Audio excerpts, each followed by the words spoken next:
monsieur, bonjour. Merci de nous rejoindre à la une de l'actualité. Cérémonie hier soir au Cercle national de l'armée organisée en hommage à nos vaillants martyrs qui se sont sacrifiés pour que les enfants de notre chère patrie puissent vivre dignement dans une Algérie libre et souveraine.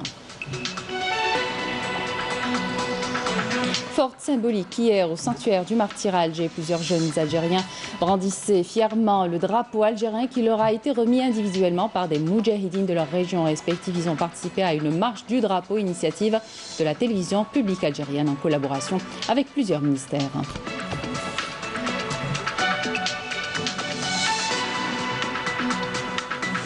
On découvrira dans cette édition les témoignages de Rida Amrani et Yamina Chered Benasser qui ont vécu le 5 juillet 1962, une date historique et une journée gravée à jamais dans les mémoires.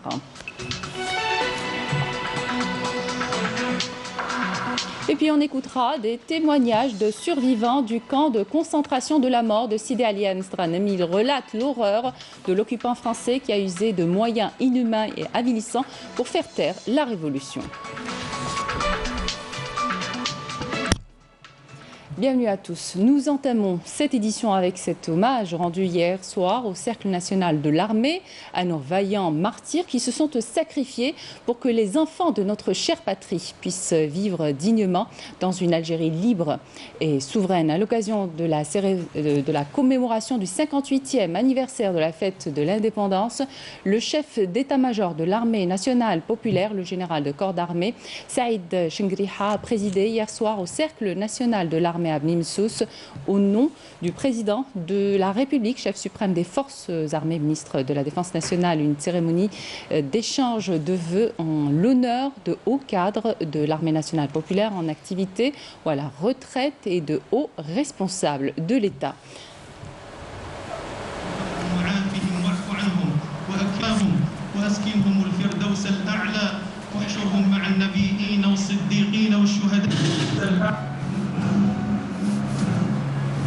ولا تحسبن الذين قتلوا في سبيل الله كموقف تاريخي مهيب تقشعر له الابدان وتخفق له القلوب ويهتز له وجدان كل جزائري اصيل شريف ان ارواحهم عرقنا وفائده رمز قوه وسياده صوت الحق اله الازليه.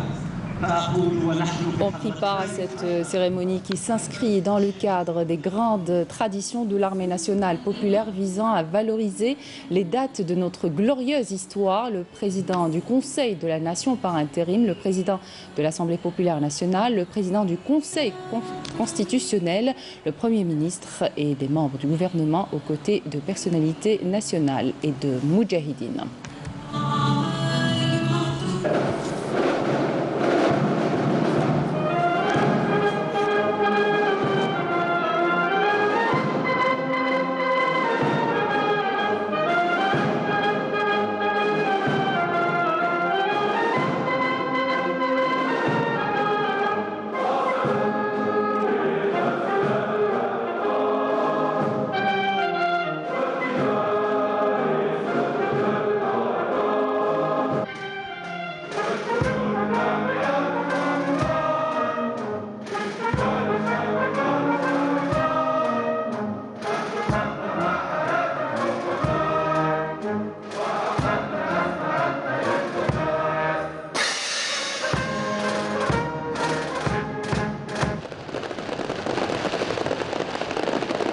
Et à cette occasion, l'assistance a écouté, comme vous venez de le voir, l'hymne national interprété par une troupe musicale de la garde républicaine et a visionné un film documentaire intitulé Immuable à la mesure de leur engagement.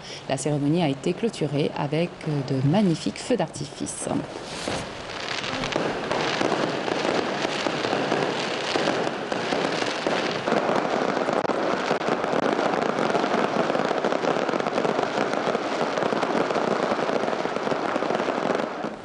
Et comme je vous le disais en titre, plusieurs jeunes Algériens sont arrivés hier drapés de l'emblème national au sanctuaire du martyr à Alger. Ils ont participé à une marche du drapeau, initiative de la télévision publique algérienne en collaboration avec plusieurs ministères.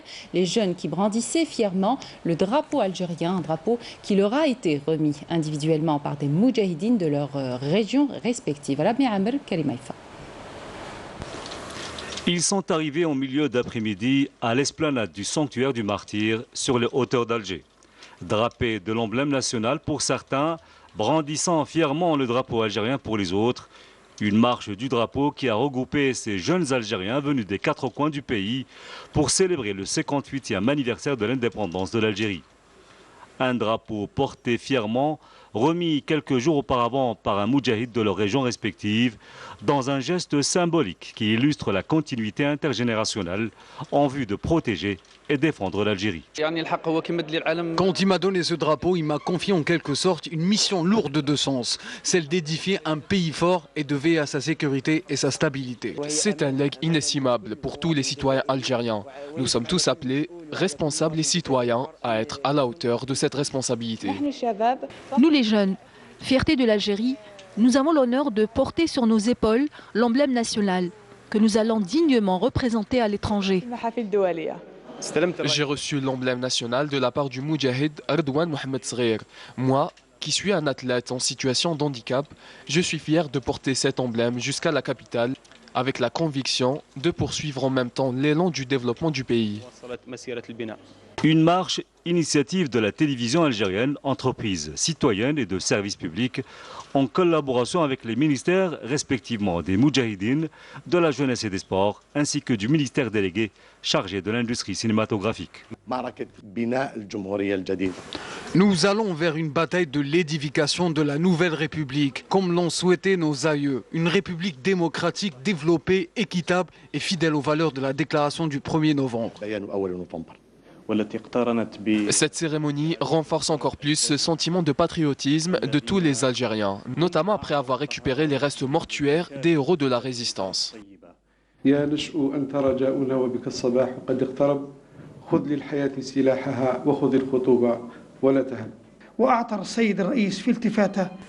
Le président de la République a lui-même remis les drapeaux algériens aux cadets de la nation. Vous tous, vous êtes venus draper de l'emblème national ici au sanctuaire du Martyr pour dire aux martyrs, reposez en paix. Nous allons vivre pour ce pays, aujourd'hui, demain et pour toujours.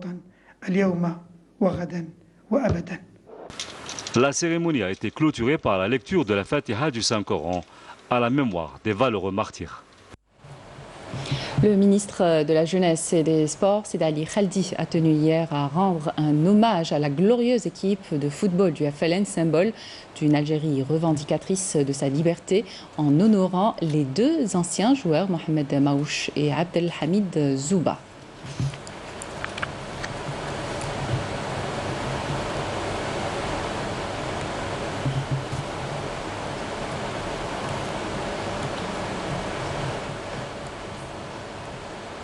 هي رسالة تواصل الأجيال، هي رسالة عرفان وتقدير وامتنان. Par cette circonstance, nous voulons transmettre un message à la nouvelle génération en exprimant notre reconnaissance envers ces valeureux sportifs moudjahidines qui ont constitué la glorieuse équipe du FLN à travers un acte sans précédent qui a donné à l'époque une dimension incommensurable à la révolution algérienne. السانحة لاستشراف المستقبل. في هذا النهار المبارك في 58 عاما. Aujourd'hui, en cette journée mémorable, la célébration du 58e anniversaire de l'indépendance de l'Algérie, le 5 juillet, qui est aussi la fête de la jeunesse, et nous sommes justement au sein du ministère de la Jeunesse et des Sports pour marquer l'événement.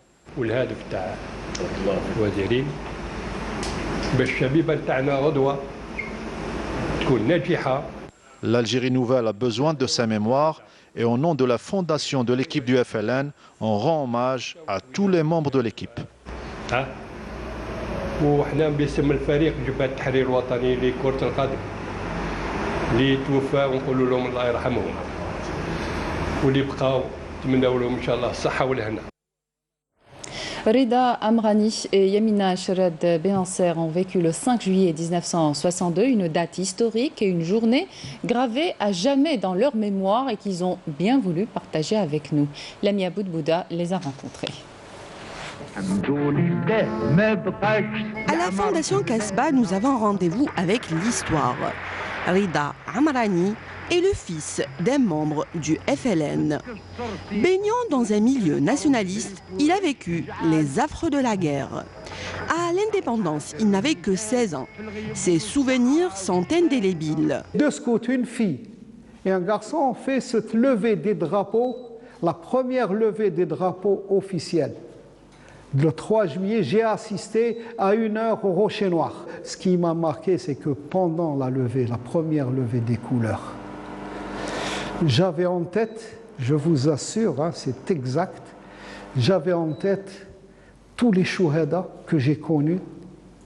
Et donc je voyais monter le drapeau et toutes les images de ces chouhada.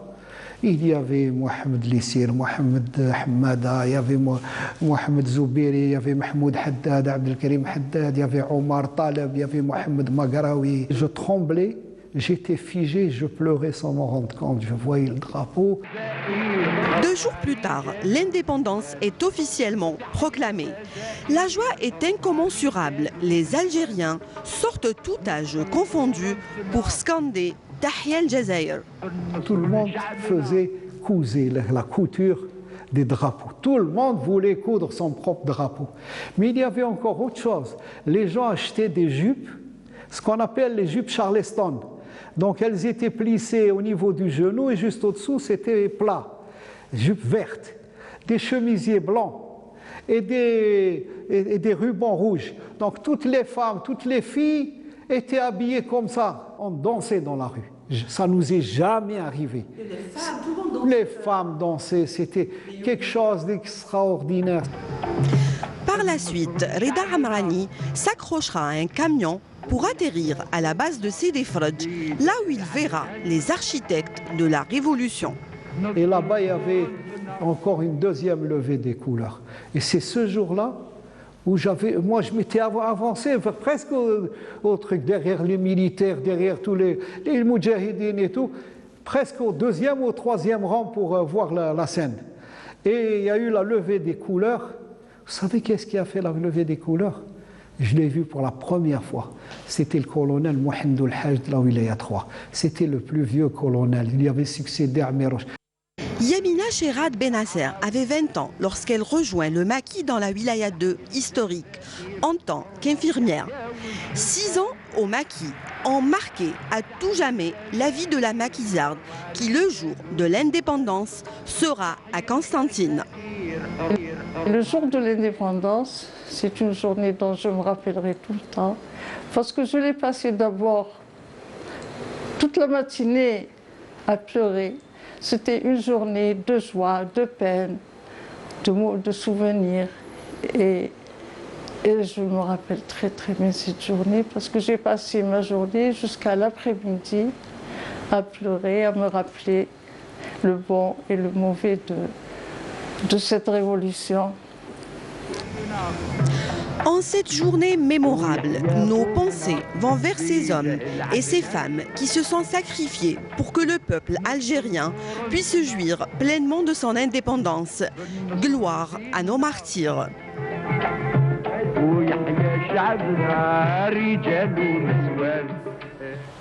Et durant toute la période coloniale, l'occupant français a implanté des camps de torture à travers toute l'Algérie. L'exemple du camp de concentration de la mort, Mu'taqal el-Maut, de Sidi Ali à Mizranem, les survivants témoignent de l'horreur de l'occupant français qui a usé de ce moyen inhumain et avilissant pour faire taire la révolution. Ce centre est aujourd'hui érigé en musée en signe de devoir de mémoire. Amel Bouarba.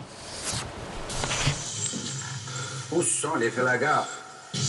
Dans ce sinistre camp de la mort de Mostaganem, l'horreur du colonisateur français a atteint son paroxysme. C'est ici qu'il y a plus de 58 ans que les tortionnaires français faisaient subir les pires supplices au peuple algérien, comme la gégène, la pendaison et la noyade, pour faire taire sa glorieuse révolution et sa soif ardente de liberté.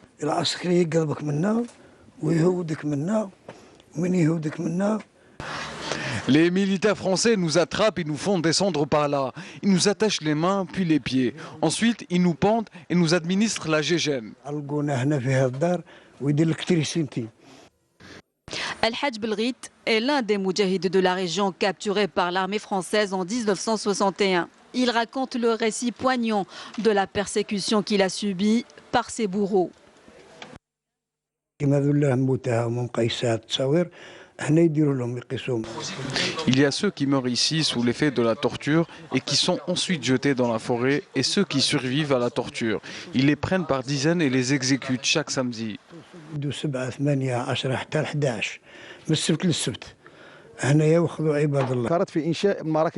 L'armée française a implanté plusieurs camps de torture, dont le plus célèbre, à l'ouest de l'Oranie, celui de Sidali, ou carrière dans lequel a été séquestré des centaines d'hommes et de femmes. Témoin de l'horreur de l'occupant français, ce camp de la mort a été érigé en musée. Chaque espace ici donne des frissons et rappelle les actes de barbarie et de sauvagerie exercés durant la période coloniale. Ce centre n'a pas pu contenir les centaines de détenus séquestrés. C'est pourquoi l'armée française a créé d'autres centres de torture à Mostaganem, comme celui de Bled Touahariya, Hassim Amash, Fernaka et Antidles. ومزرعة دي جونسون بحجاج. تطلع عملية ترميمه بما أن كان رمم في سنة 2004. Ce centre a fait l'objet d'une nouvelle réhabilitation après celle de 2004. Nous avons restauré les statues et les figurines avec la collaboration des artistes de Mostaganem. Et nous avons également aménagé les équipements sonores. La restauration de ce lieu hautement chargé d'émotions et sa réhabilitation au musée, une manière de perpétuer l'histoire afin que nul n'oublie. Une autre région, mais un même combat en Kabylie, dans la localité de l'Erbahan Iraten, le village d'Ishriden, se démarque par un passé révolutionnaire hors du commun. Des batailles mémorables menées par Lela Fatman Soumer ou encore El Mokrani ont eu lieu dans cette localité. Reportage Saïd Flak. Nous sommes ici à Ishriden, dans la wilaya de Tizi Ouzou. Ce petit village au passé révolutionnaire est surtout connu pour les deux célèbres batailles menées contre l'armée française. D'abord en 1857, la bataille de résistance conduite par l'héroïne Lalla Fatman Soumer. Ensuite en 1871, la bataille de la révolte initiée par Cheikh El Mokrani, causant ainsi des pertes humaines colossales dans les rangs de l'occupant français. C'est un village martyr, très mal connu. Connu à l'échelle internationale, mais en Algérie n'est pas vraiment connu. Alors ça mérite quand même des Algériens vont le connaître.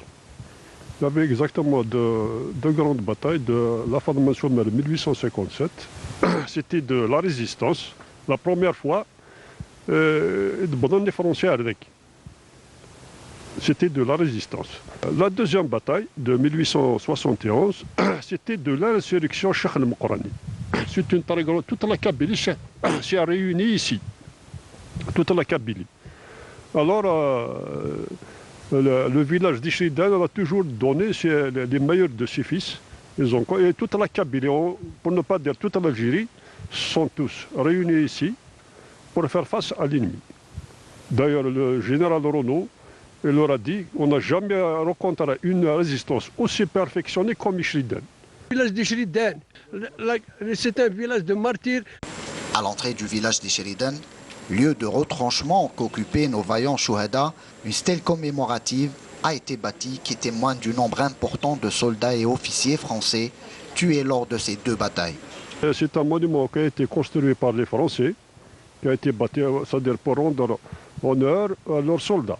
Par contre, nous connaissons officiers français. Par contre, il y a deux monuments, mais c'est un monument. On a construit un autre monument dédié à la Fatma Soumer. On espère bien, Inch'Allah, on va faire quelque chose de grand, quelque chose de plus beau. Le village d'Ishriden a de tout temps été à l'avant-garde de la résistance algérienne, comme beaucoup d'autres régions du pays, pour le combat de libération et l'indépendance de l'Algérie. Un village qui mérite à être connu davantage. Et à Paris, en France, les derniers survivants parmi la Fédération de France du FLN qui ont porté le combat de la liberté sur la terre du colonisateur ont eux aussi célébré le 58e anniversaire de l'indépendance de l'Algérie. Afaf Blouchette.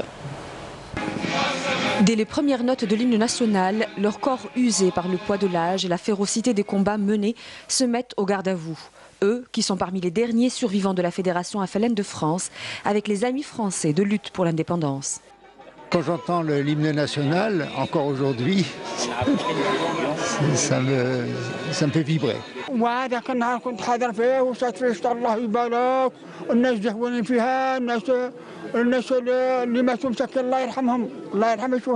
Quand ils nous voient comme ça, il faut qu'ils remontent aux mains, ils remontent le flambeau et ils vont faire mieux que nous peut-être. Mais pour cette génération de combattants, chaque commémoration les renvoie aux images du passé, à l'atrocité de la guerre et surtout aux frères tombés sur le champ d'honneur.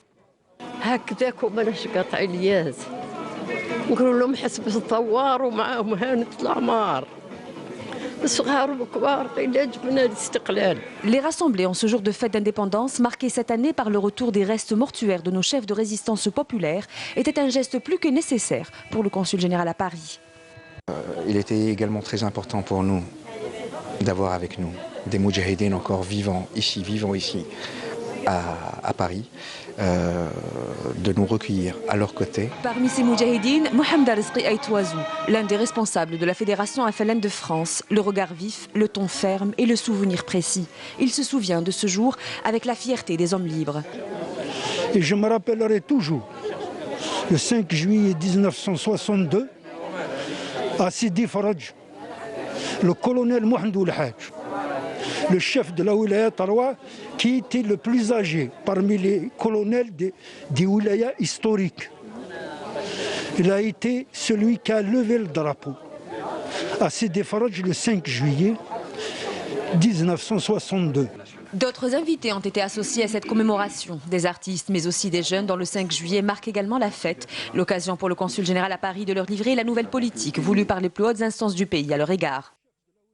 Maintenir le lien avec le pays, mais le renforcer davantage et participer désormais au développement, au nouveau paradigme présenté par Monsieur le Président de la République. C'est la première fois qu'une telle cérémonie est organisée dans ce nouveau siège, comme une volonté d'un nouveau départ avec les descendants de cette immigration, seule dans l'histoire mondiale de la décolonisation à avoir porté le combat de la liberté sur les terres des pays colonisateurs. Toujours en France, un rassemblement anticolonial a été organisé hier à Paris par le Front uni de l'immigration et des quartiers populaires avec ses mots d'ordre: décoloniser l'espace public et cesser l'occultation des crimes esclavagistes et coloniaux. La correspondance de Afaf Blouchette. C'était censé être une balade anticoloniale, mais faute d'autorisation, elle s'est transformée en un tour de la place Édouard Renard à Paris. Organisé par le Front uni de l'immigration et des quartiers populaires, ce rassemblement fait écho à l'appel de 57 intellectuels français pour l'exigence d'une décolonisation de l'espace public et de cesser l'occultation des crimes esclavagistes et coloniaux. Et ce n'est pas un hasard de calendrier de voir ce rassemblement se tenir le 5 juillet. 5 juillet, date de l'indépendance de l'Algérie, mais date aussi de l'arrivée des troupes coloniales. Et l'arrivée des troupes coloniales en Algérie en 1830 fait que l'Algérie est un symbole qui dépasse le peuple algérien, qui touche l'ensemble des peuples du Sud, puisque ça a été le prélude à la colonisation de l'ensemble du continent africain, qui va être une nouvelle page dans l'histoire du monde, une page d'horreur, une page de massacre, une page d'inégalité totale. Et donc fêter le 5 juillet, c'est fêter tous les peuples qui ont été opprimés. De même que le choix d'une place face au musée de l'immigration comme lieu de ce rassemblement se veut être une contestation non seulement du regard subjugué de la République française sur son histoire coloniale, mais davantage encore sur une des composantes de la nation française contemporaine, celle issue de ses anciennes colonies. Le bâtiment qui se trouve derrière nous est un des rares bâtiments qui restent de l'exposition coloniale internationale de 1931, qui a été une exposition coloniale extrêmement importante pour la Troisième République, qui a donné lieu à cette exposition coloniale, à ce qui a été appelé à juste titre d'ailleurs des véritables zoos humains, puisqu'étaient exhibés des indigènes, comme on les appelait à l'époque. Des manifestants qui ont appelé à une décolonisation de l'espace public en débaptisant les rues portant des noms d'esclavagistes et de colonialistes sanguinaires et de déplacer les statues érigées en leur honneur. Une approche contestée par quelques historiens et politiques sous prétexte que ce statut contribuerait à une meilleure connaissance de l'histoire. N'importe quel historien de me prouver qu'en passant devant la statue de Colbert, j'apprends l'histoire du Code Noir, ou en passant devant la statue de Gallieni, j'apprends l'histoire de Madagascar, de l'écrasement de Madagascar, ou quand je passe devant la statue de Bugeaud, j'apprends les enfumades en Algérie. Je défie. On n'apprend pas l'histoire avec les statues. Ce sont des inscriptions mémorielles, ce sont des choix politiques à un moment donné que l'État décide. Une histoire romancée mais qui pèse de plus en plus sur les héritiers français des peuples colonisés. Le collectif donne d'ailleurs rendez-vous à la rentrée sociale pour d'autres actions. L'actualité nationale, c'est aussi la situation épidémiologique. 441 nouveaux cas Covid positifs, 311 guérisons et 6 décès ont été enregistrés par les autorités sanitaires. C'est ce qu'a indiqué hier le porte-parole du comité scientifique de suivi de l'évolution de la pandémie du coronavirus, le docteur Jamal Fourar. On l'écoute. Enregistré 441 nouveaux cas, 311 cas guéris qui ont quitté les établissements hospitaliers, 53 patients en soins intensifs et 6 décès. Avec l'enregistrement et la notification de 441 nouveaux cas, le total cumulé des cas à ce jour est de 15 941, soit une incidence de 36 cas pour 100 000 habitants, sachant que 12 wilayas n'ont pas enregistré de cas au cours des 24 dernières heures, 15 wilayas ont enregistré entre 1 et 5 cas et 21 wilayas ont enregistré 6 cas et plus. Pour ce qui est des décès, nous avons encore malheureusement enregistré de nouveaux décès. 6 nouveaux décès ont été enregistrés au cours des 24 dernières heures, portant ainsi le total cumulé des décès à ce jour à 952 cas. 73% des décédés sont âgés de 60 ans et plus. Il faut savoir aussi que parmi les 6 patients décédés, 4 ont une pathologie associée, soit le diabète, soit l'hypertension, soit les deux à la fois. Pour ce qui est des patients guéris et qui ont quitté les établissements hospitaliers, leur chiffre est à ce jour de l'ordre de 11 492, dont 311 ont quitté les établissements guéris au cours des 24 dernières heures. Pour ce qui est des patients en soins intensifs, nous avons actuellement 53 patients en soins intensifs. Mesures barrières obligent donc le groupe public de textile Getex mobilise ses 23 unités pour la confection de masques sanitaires, une manière de participer à l'effort national pour rompre la chaîne de transmission du nouveau coronavirus. Nous sommes à Tizi Ouzou, dans les locaux de Getex, une usine spécialisée dans le textile. Conjoncture oblige, elle s'est mise à confectionner des masques sanitaires. L'entreprise en fabrique en quantité suffisante pour satisfaire la demande nationale. Actuellement, avec la venue de la pandémie de Covid, depuis pratiquement le mois de mars, et sur instruction de notre direction et l'instruction ministérielle, on s'est orienté vers la fabrication de la bavette. Un engagement pris par ce groupe public de textile qui a décidé de mobiliser ses 23 unités de fabrication pour la confection de masques en vue de participer à l'effort national et de sortir indemne de cette crise sanitaire. Les premiers jours on a 10 000 bavettes par jour. Mais Dorka, ça fait 10 jours de ça, on a réduit nos capacités parce qu'on s'est revenu un petit peu l'activité initiale d'Yalna. Mesures et dispositions ont été ainsi prises par la direction générale de Getex afin d'effectuer des opérations de désinfection au sein du siège de l'entreprise et des différents ateliers de fabrication de tissus en vue de lutter contre la propagation de la Covid-19. L'actualité à l'étranger à présent marquée notamment par le bilan des inondations et des glissements de terrain dans les zones du sud-ouest du Japon, un bilan qui s'alourdit. Nessima Imloul. Les sauveteurs poursuivent sans relâche leurs recherches après les pluies records du samedi enregistrées dans la région de Kumamoto, sur l'île de Kyushu. Les autorités japonaises redoutent la mort d'au moins 36 personnes. Le décès de 19 d'entre elles a été confirmé, tandis que 17 autres ont été retrouvés en arrêt cardio-respiratoire. Plusieurs communautés, les plus isolées, se sont retrouvées coupées du monde et quelques 4640 foyers sont toujours privés d'électricité.